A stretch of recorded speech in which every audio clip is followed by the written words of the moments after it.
What's good, fellow outcasts and other rejects? Welcome to WTC, the Anime Outcast. First off, if you're new here, we upload anime what-ifs based around My Hero and other shows alike. Secondly, did you know 80% of our audience is not subscribed? So in order for us to continue to make good content, make sure you like, subscribe, and hit the notification bell. Now without further ado, let's get into the video. Our story picks up with UA's Height Alliance project in full swing, which aims to house all active students in dormitories on the main campus. The extensive backlash UA received following the kidnapping of Izuku Midoriya was the primary motivator for this decision, though it also has an ulterior motive. Aizawa and Toshinori would personally inform the parents of Class 1A going door to door to present the idea. We enter the story right as the pair leave the Bakugo household, with Mitsuki enrolling her son in the dorms without hesitation. Though this isn't to spite her rage-fueled son, as most fans think, instead to level his ego, or so she hopes. As the two heroes leave the house and prepare to drive to the next student, All Might ask who remains on the list.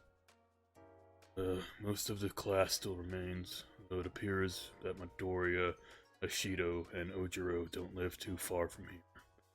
So we should be able to go through them quickly, explains the suited teacher, something he doesn't wear often. As the two get close to their cars, Katsuki calls out to the deflated hero, causing him to pause. Toshinori then tells Aizawa to wait a minute as he goes to talk to the boy. Sorry for waiting so long. I tried pushing you up on the list so we could have this chat sooner, explains the former hero as he smiles at his student, who is staring blankly with his arms crossed. However, once the Racerhead enters the car, All Might's demeanor changes as he straightens, scolding Bakugo for his actions from not so long ago. I should have expected to see you at Kamino. You aren't one for authority, but I'll be frank with you. What you did was not only reckless, but also stupid. Lectures the out-of-commission hero, furious at the boy for intervening with the work of the heroes. Bakugo began to show emotion during the lecture, gritting his teeth and clenching his fists as the teacher spoke. But you not only managed to save Midoriya before I could, but you also did it without violence or getting hurt. All Might continues, his smile returning. Bakugo relaxes as well, dropping his arms as he listens. The smile wavers once more as All Might asks a question. Remember what we talked about after the exam? Staring at his teacher, his eyes narrowed, the blonde student takes a second before talking. Of course I remember. You said some shit about seeing something in me. There was also something about proving myself, muttered Bakugo as he thinks back to that day. It took place during the weekend where the midterm exam concluded. Since Izuku was given a passing grade due to stopping a real villain, All Might took it upon himself to find something for Bakugo, though he had no idea what the base of his personalized assignment up till now. Ever since the USJ, I saw a bit of myself in you. That smile you have during every battle reminds me of mine in some weird way. Because of what I've seen and your injuries, I want to offer you something. All Might declares, enacting a deal he had been planning for quite a while. Though Toshinori glances behind him to see Aizawa tapping an invisible watch on his wrist, he cuts the conversation short. Look, I don't have much time for this right now. Meet me at Takoba Beach. You should know where it is. And with that, the two teachers proceed to the next house. However, since the day was only getting closer to ending, All Might suggested they split up to cover more ground. So the blonde would take Midoriya, while his peer takes Ashido and Ojiro. As All Might stares at the door to the Midoriya apartment, he mentally prepares himself for a hard fight. They were cleaning the beach together. Izuku told him about his mother and how protective she was, and since the boy was taken hostage by All For One, he feared the woman's response to his failure. After a hesitant knock, he awkwardly greeted and welcomed into the house by the green-haired family. Once the three are seated at the dinner table, Inko wastes no time rejecting Yue's proposal. I promised Izuku that I would let him follow his dream, but not that I would stop worrying. Do you know how stressed I've been seeing him leave for that school? Explains the stubborn mother, causing All Might's sunken eyes to become broad. But, Miss Midoriya, your son has been excelling at the school, and overall has become one of the best students, argues the deflated All Might, confused on what was causing Inko so much pain. Then why does he keep throwing himself into such dangerous situations? Look at him! His arm is shattered, and he keeps coming home with cuts and bruises. Inko cries, breaking down mid-sentence. The teacher then attempts to explain himself, but Deku interjects without hesitation. Mom, that's not UA's fault. I've been trying to catch up with my classmates and rushing ahead. The teachers keep warning me about it. And my arm? It was either that or a child would have died. The changeling yells, leaping out of his seat to face his mother, his vision clouded by desperation. But the remark had no effect on the woman, who continued to stare at All Might as she spoke. So, what you're saying is, you didn't listen, or that you learned anything? Furthermore, why was there even a child at the camp who was not accompanied by an adult? After her point, the room falls silent, with Izuku's jaw slowly dropping open. Inko is aware that she might be persuaded if she looks at her son, especially in his eyes. The aspiring hero slams his uncasted hand into the table in a fit of anger before storming off. He charges into his bedroom, rummaging around loudly until he finds something. Then, the Omni-Hero emerges from his room, proudly, with some form of letter. Izuku intends to use Koda's note to show his mother some of the good he has done, but it accidentally triggers something else. A thin metallic disc falls from the boy as he holds up the crumpled note. He stored the device within the paper after playing with it, but forgot about it because he couldn't get it to work. Deku stumbles to pick up the disc after it briefly rolls around the carpet. The device comes to life as the green-haired boy reaches for it. The video was of Hisashi Midoriya, who sat a couple of metal crates. Then, the man started his message while his fingers flowed through his thick black hair. Alright. Attempt 22. I'm so sorry. No, that's not right either. The irritated father spoke before the video abruptly cut.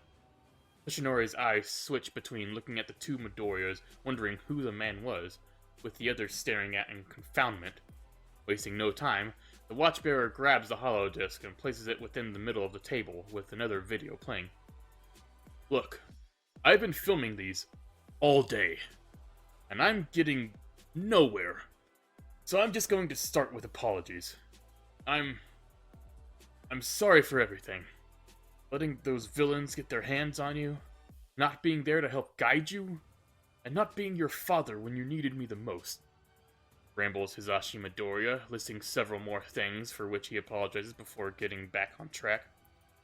It wasn't luck that found you, the Omnitrix. It found you on purpose. I was supposed to guard it, but something happened.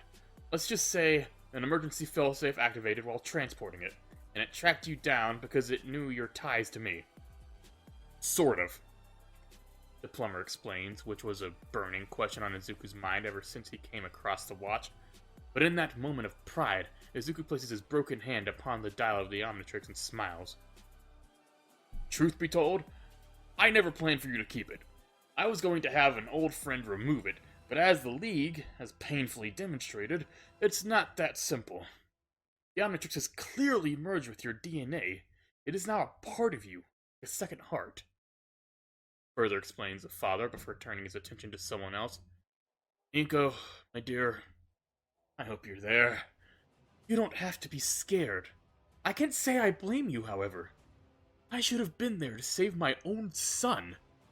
This isn't UA's fault. They have no idea the importance of that watch, and no one does. But with All Might's retirement, Izuku needs to stay there, for everyone's sake. As tears stream down in her cheeks, the terrified mother covers her mouth. This was Hisashi's first contact with her in months, and given the circumstances, it weighed heavily.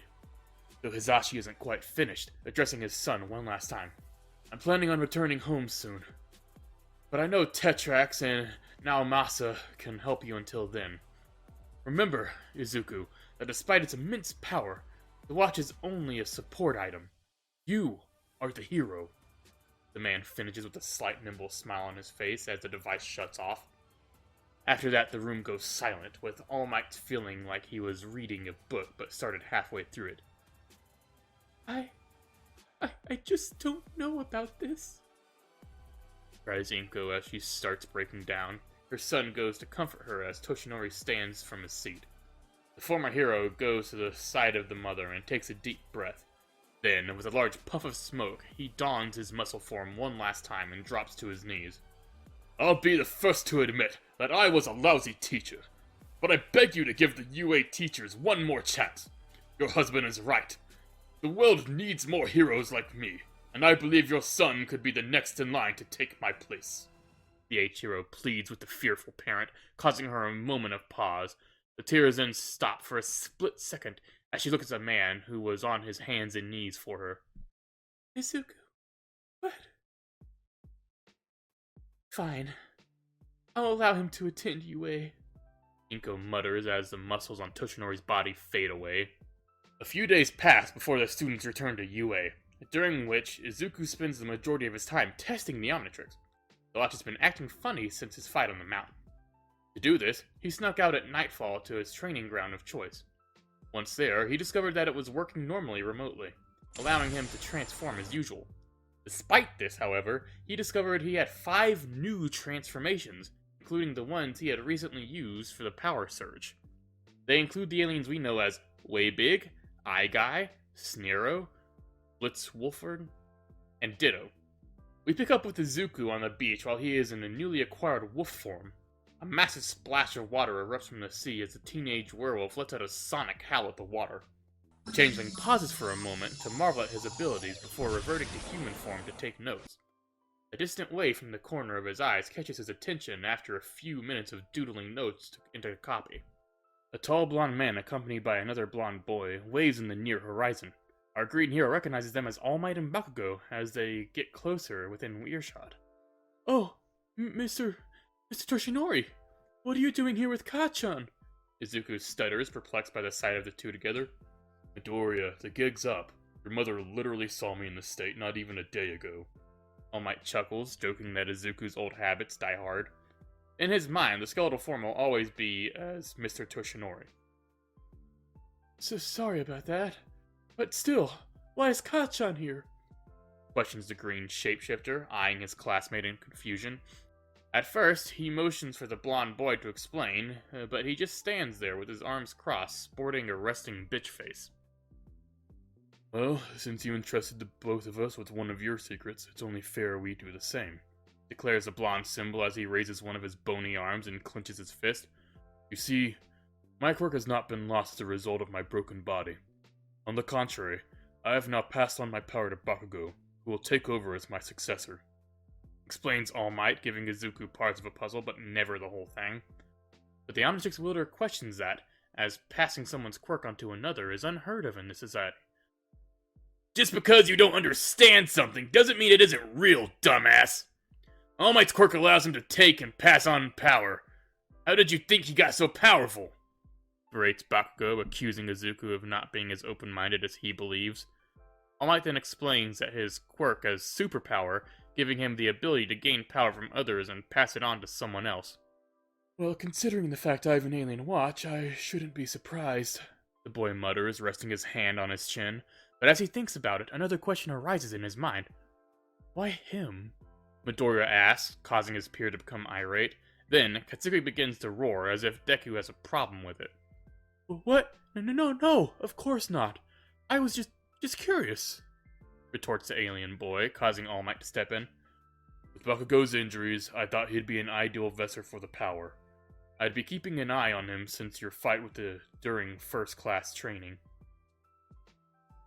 He elaborates, prompting the new successor to grab his burnt arm.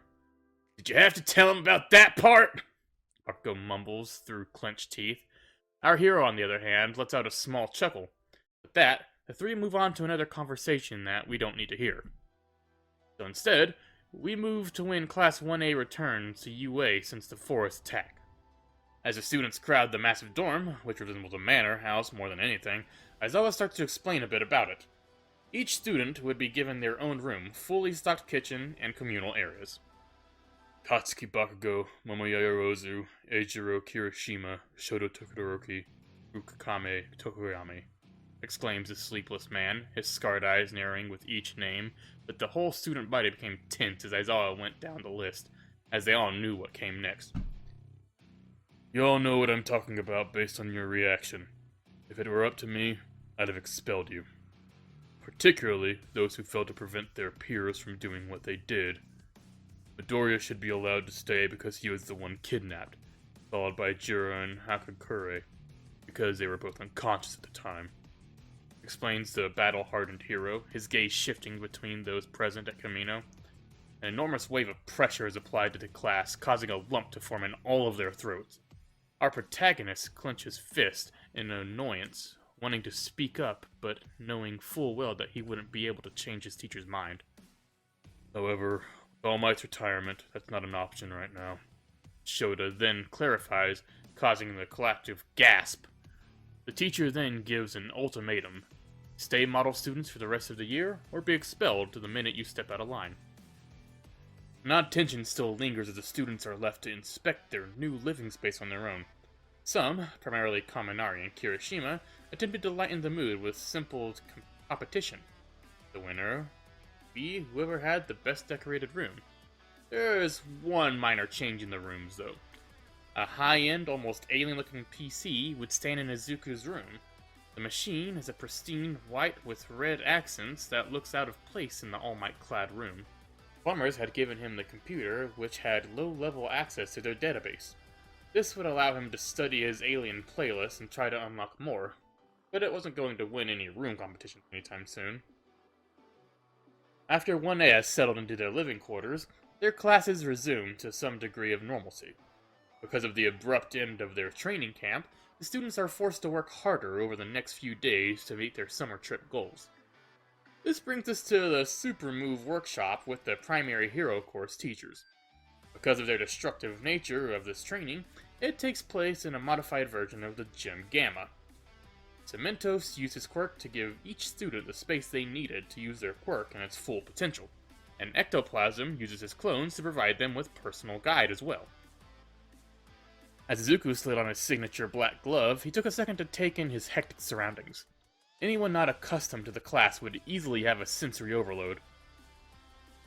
Midoriya, your quirk is most effective in bursts due to your limits. It is possible to create a move involving that. The ghostly teacher echoes, causing his student to shake his head. While I can stay transformed for a much longer time now, it's not something I can easily control. Clears up the green boy before trailing off, his words becoming slurred as he becomes lost in his thoughts. I guess with all that power, it's hard to know where to start, huh, Midoriya? A distant voice calls out, slowly getting closer with each word. Our hero swiftly looks behind him to see Toshinori casually walking up to the rock-drained field. The ghostly clone tries to question the former symbol's presence, but All Might gestures to let himself speak. Back when I was your age, I had a similar problem. I could flick and blow away most of my classmates. He continues, looking at his students, glancing at each one for a few seconds. He could sense some sort of influence he, Eraserhead, or Midnight had on them deep down. But because of that, I kept looking past them. Before I knew it, I was moving backwards, creating super moves every day, but struggling to do everything else. Thanks to the Outcasts and Rejects for watching to the end of the video. If this video gets 80 likes in 2 weeks, we'll continue the series. Other than that, if you have any questions about the series or channel, sound off in the comments or feel free to join our Discord. Thanks again, have a great day.